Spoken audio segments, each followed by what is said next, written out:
슈퍼버그의 메카시 박사님의 책을 읽는 중에 중간에 조금 빠뜨린 부분이 생겼군요.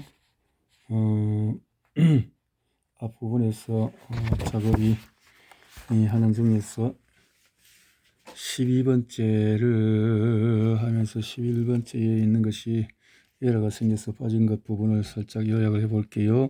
돈이라는 사람을 임상대상자로 이렇게 했는데, 이분은 9.11 테러의 어떤 소방수의 역할을 했는데, 그래서 주변에 있는 뭐 벤젠이라든가 온갖 독들을 마시고 몸이 너무나 약해진 속에서, 치명적인 속에서 또 항생제를, 과산화수소 이런 것들을 바르면서 엄청난 또 어려움을 당하고, 또 여동성에 골수를 주입했는데 그 조혈모 세포 이식에서 또 치명적인 부작용이 또 일어나는 또 여러 가지 어려움들을 많이 당했던 이런 사람이었네요. 이런 사람들을 어떻든 임상의 대상으로 해서 청했다라는 것이고, 또 램이라는 사람이 이제 있었는데, 이 사람은 보니까 급성백혈병 진단을 받았고 화학요법을 5차례 맞췄던 소녀가 있었다. 도니와 마찬가지로 도니도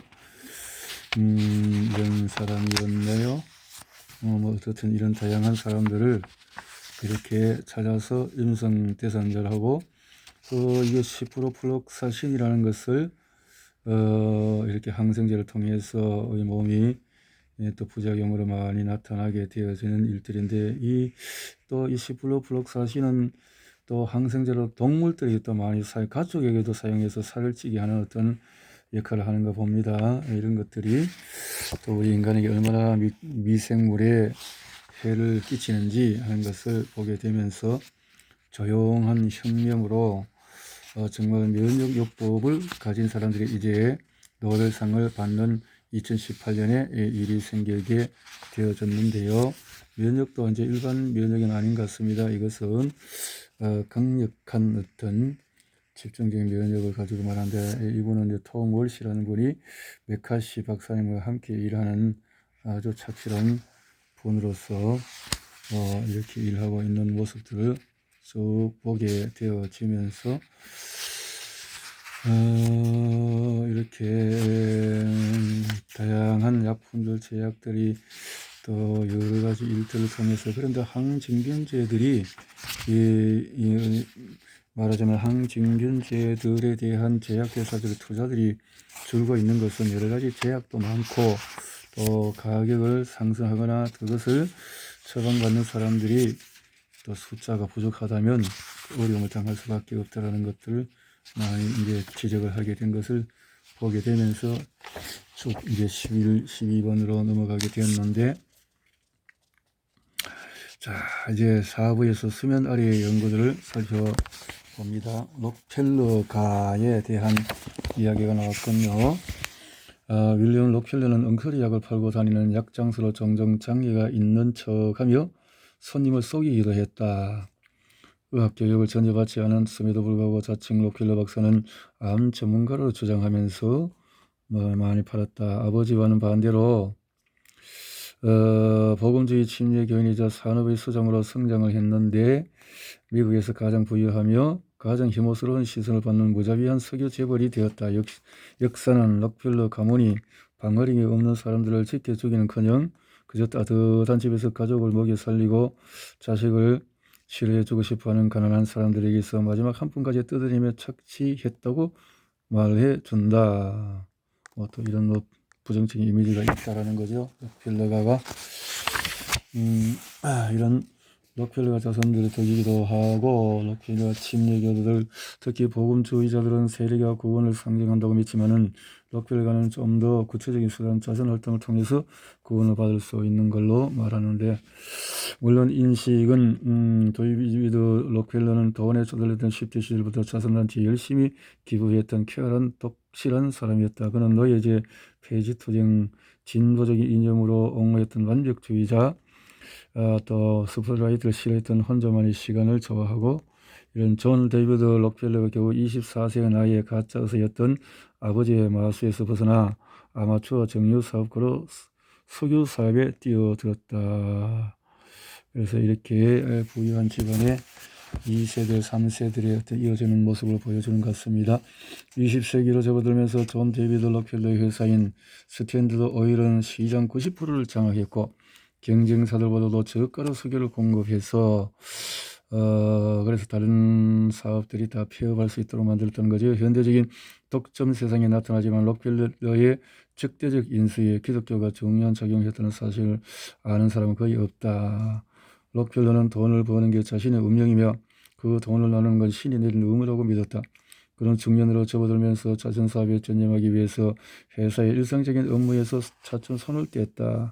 알렉산더 플레밍의 불륜을 지하에서 고군분투하고 게르하트 토마크가 우크라이나 숲속을 헤매는 동안에 데이비드 록펠러는 자신의 막대한 재산을 나눌 방법을 구성하고 있었다. 돈을 벌어서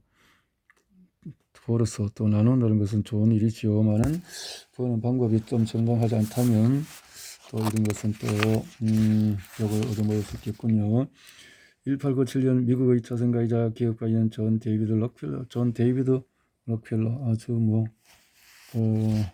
화가 쭉 서 있는 모습의 의학연구소 설립에서 독창성을 가지고 맨해튼 어시스트 사이드 렉턴가에서 두 동의 갈색 건물에 자리하는 과학자들의 환상이 실현된 록펠러 연구소는 연구자들을 초빙했다. 엄청난 돈을 가지고 록펠러 연구소의 연구들이 최초로 매독의 원인 인자를 배양하고 포도상 구경 감염에 대해서 어떤 변이가 일어나는지를 밝혀내면서 등등 이렇게 부자 그 다음에 리신 알렉스 체프먼은 별난 일을 하고 있다. 그는 평일 아침에는 맨해튼의 어퍼 이스트 사이드에서 초등학교 자녀들을 데려다주고 록펠러 대학을 점점 수준량이 이렇게 대다수가 그다지 생각하고 싶지 않은 제로다. 40세의 교수인 그는 젊거나 늙은 환자들에게 대변을 기증해 보지 않겠냐고 이렇게 하는 대변을 기증 그러니까 대변을 통한 어떤 연구 체프먼은 5년간 국립보건의 지원금으로 레미나 도니처럼 백혈병에 걸렸거나 조혈모 세포 이식을 수술받은 환자들의 장에 사는 박테리아 연구 이제 이렇게 박테리아 연구 쪽으로 옮겨가는 이제 시대 속에서의 연구자들이군요. 유전자 연기 서열 분석을 발전한 체프먼의 연구팀이 우리 안에서 사는 다양한 미생물들을 이해하는 데 도움을 주었다. 보통 사람 몸속에 사는 100조 개의 박테리아 중에서 하나는 슈퍼버그로 변이되는 경향이 있을 수가 있다. 슈퍼바이러스로 어떤 일로 이렇게 생길까요? 슈퍼바이러스 체품과 나는 둘 다 톰월시어 멘토링을 받았지만 각자 다른 연구 프로젝트를 진행해 왔다. 펜을 꺼내서 단백질 접심, 단백질은 아미노산의 선형 복합체이다. 하지만 단순한 선형 사슬 구조가 아니라 각각의 단백질마다 고유한 접힌 형태로 존재하는데 화학적 원리는 정확히 규명되지 않았다. 체프먼은 연구자로서 재능도 뛰어나지만 교사로서의 재능도 뛰어나다. 박테리아가 항생제를 견디기 위해서 만드는 유출 펌프와 포린, 돌연변이, 미세한 구멍 같은 복잡한 구조와 기제를 그림으로 설명해 주는 재능도 가졌다. 이렇게 리신 임상시험을 해볼 생각인데 선생님이 도와줬으면 합니다. 임상시험이요? 선생님이 도와주시죠. 체프먼 말했다. 구조도 몇 개 쓱쓱 그리면서 임상시험에 도움을 줄 수 있느냐 하고 이야기를 했네요. 월시 박사님과 이야기해 봤어요. 이렇게 해서 만남을 가지고 전부 록펠러에서 연구해요. 우리 병원은 인접한 록펠러 대학 메모리얼 슬론 캘리팅 암센터와 공동 연구 매년 500명 이상 지원하는 미국에서 가장 명망 있는 자리 체프먼의 휴대전화 진동에 의져 우리 둘 다 말을 멈추고 메시지를 확인했다. 이메일은 도무지 관리가 되지 않아서 많은 동료가 연락처를 쓰지 않게 되었다. 이제 우리는 몇 분에 한 번씩 문자를 받는다. 나는 일과가 끝나면 다음날 아침에 스트레스를 받지 않게 모든 문자를 지운다. 너무 많은 문자들이 오고 있다라는 거죠. 자, 이거 대변 기증이에요.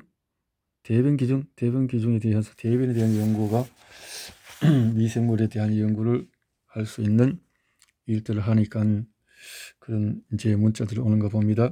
획기적인 리신 연구에 대해서 리신 복도에서 최부만과 즉석 회의를 한 후에 나는 연구실로 돌아와서 리신에 관한 논문에 빠졌다.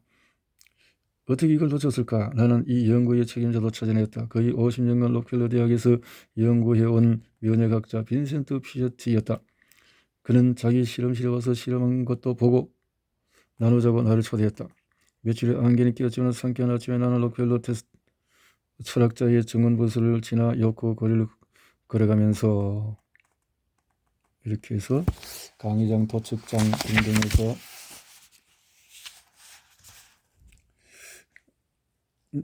그때는 남자의 평균 나이가 47세였다. 지금 내가 거의 그 나이였다. 47세. 피셔티의 실험실 건물 입구에는 브롱크 연구소의 노벨상 수상자들이라. 이렇게 해서 레퍼, 조지 프레이더, 언더, 프리츠 리프만, 크리스탄 디브 뭐 등등 이렇게 있었는데 피셔티는 브롱크 연구소의 8층 긴 복도 공간에 있었다. 내가 연구실을 들어가자 황갈색 피부와 백발 그보다 더 흰 이를 갖고 있었다. 시간 내주셔서 감사합니다. 나는 흰색 외투를 벗고 박테리아가 터지는 그림이 든 액자 옆에 앉으면서 말했다. 나는 코넬 대학의 의석 겸 연구원으로 있을 그의 리신 임상시험의 연구자가 될지 모르겠다고 내 소개를 했다. 그는 내가 보고 있던 그림을 가리키며 미소를 지었다. 리신이 저런 작용을 합니까? 놀랍죠? 합니다. 빈센트 피셔트는 톰 월시처럼 청년 못지않은 열정을 갖고 있었다. 나는 박테리아의 파열 그림을 보면서 고개를 끄덕이며 메모지를 꺼냈다. 환자에게 저는 임상시험이 어떻게 이루어지는지 설명할 수 있어야 합니다. 박사님 논문 몇 편 읽었습니다. 파격적인 주장이던데요. 내가 조사한 바에 의하면 피셔티는 박테리아가 인간 세포와 상호할 때 변화하려고 수십 년 동안 노력해봤다. 그는 이끄는 록펠러 대학 연구팀은 박테리아를 죽이는 바이러스 박테리아 파지에서 추출한 효소를 이용해서 감염을 예방하고 치료하기 위해 현미경으로만 관찰할 수 있는 이 과정을 확인하려고 개입하려 한다. 솔직한 위험한 주장 같았습니다. 나는 그의 연구실을 훑어보며 휴대전화 벨소리로 진동을 바뀌었다. 박테리아를 죽이는 바이러스를 사람에게 주사한다고요? 바이러스를 주사한다고요? IRB가 절대 승인하지 않을 것 같아서 걱정이네요. 저도 승인하고 싶을지 모르겠고요. 그가 고개를 저으며 말했다. 그렇지 않습니다. 우리는 바이러스를 제거하고 단백질을 정제합니다. 피셔티는 기본부터 설명하기 시작했다. 그는 리신이 박테리아 세포벽을 분해하기 위해 수십억 년 이상 진화해온 효소라고 말했다. 라이신. 거의 박테리아 종류마다 다른 리신이 있을 정도로 고유하며 박테리아는 이에 대한 저항력이 없다. 항생제와 달리 리신은 시간이 지나도 효과가 약해지지 않는다. 피셔티는 오랫동안 리신의 효능을 활용하기 위해 노력해왔다. 그가 처음으로 리신의 정제에 성공했던 때는 닉슨 대통령 재임 기간이었다. 하지만 획기적인 발견은 2001년에 일어났다. 그 해에 그는 리신을 이용해서 감염된 동물을 치료해서 완치시켜서 보여주는 기념비적인 논문을 실었다. 시험관 내의 리신 연구는 널리 행해졌지만 동물이나 인간에게 효과가 있다고 보여준 사람은 그때까지 아무도 없었다. 아무도 리신이 정말 효과가 있을 것이라고 생각하지 않았어요. 라고 말했다. 전장에서 플레밍의 병사들을 집어삼켰던 연쇄상 고갱 1000만 개의 노출된 생기를 단 한 번 리신 투여로 지켜줄 수 있음을 피셔티가 처음 보여주었다. 게라트 도마커의 실험과 유사한 그의 두 번째 실험에서는 감염된 뒤에 리신을 투여했을 때 연쇄상 고갱이 2시간 만에 사라졌다. 지소 위에 박테리아를 죽일 수 있는 리신을 조금 투여해보자 싶었다. 피셔티가 요리를 장식하는 요리사처럼 손을 움직이며 말했다. 그런데 효과가 있었어요. 마치 페니실린이나 설파닐 아마이드로 박테리아를 쓸어낸 듯 했다. 언젠가는 리신이 항생제를 보완하거나 완전히 퇴치할지도 모른다는 것을 암시하는 결과였다. 하지만 문제도 있었다. 제약사들이 우리 연구에 투자하게 된 오랜 시간이 걸렸죠. 피셔티가 흥미로워하며 말했다. 우리는 표적 치료에 초점을 맞췄지만 대형 제약사는 그런 이야기를 듣고 싶어 하지 않았어요. 그들은 광범위 치료제를 원했죠. 제약사들은 이윤을 내지 못하리라는 생각에 리신을 거부했다. 하지만 피셔티는 단정하지 않았다. 그에게 록펠러 대학의 재원이 있었으므로 연구를 계속할 수 있었다. 그는 자신이 할 이야기가 있다는 것을 알았고 플리빙처럼 그 이야기를 글로 써야만 했다. 주요 학술지에 게재한 일련의 논문들을 통해서 그는 리신요법이 항생제의 대안이 될 수 있음을 계속 입증했다. 그는 온갖 종류의 리신을 정제, 복제, 분석하기에 이르렀고 결국 컨트라팩트 권리를 넘겼다. 그 작은 제약사는 리신에 CF301이라는 이름을 붙였고 2015년에 FDA로부터 신속심사 대상으로 지정받았다. 쥐를 대상으로 했던 PCT의 초기 실험으로부터 15년이 지난 2016년 컨트라팩트는 사람을 대상으로 한 임상 1상이 성공을 거두었다고 발표했다. 이 회사의 CEO인 스티븐 C. 길먼 박사는 이렇게 발표문을 냈다. 혁신 신약 리신 치료제 후보 CF301의 인체 임상시험을 성공적으로 마무리했습니다. 이제 황색 포도성 고균 박테리아 환자를 대상으로 하는 CF301의 다음 단계 시험을 신속히 진행할 것입니다.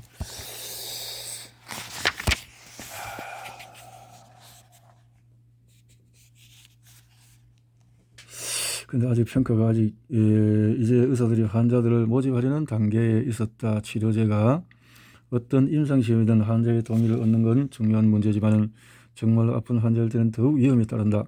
혈중포도성 고균 감염 환자의 경우에 4분의 1이 감염 때문에 사망한다. 내가 PCT를 방문한 이유는 동의서를 받으러 심신이 약해져 있는 환자들을 찾아가기 전에 리신에 대해 철저히 알고 싶었기 때문이었다. 내게 충분한 정보가 없다면 충분한 정보에 근거한 사전 동의를 받기는 불가능할 것이다.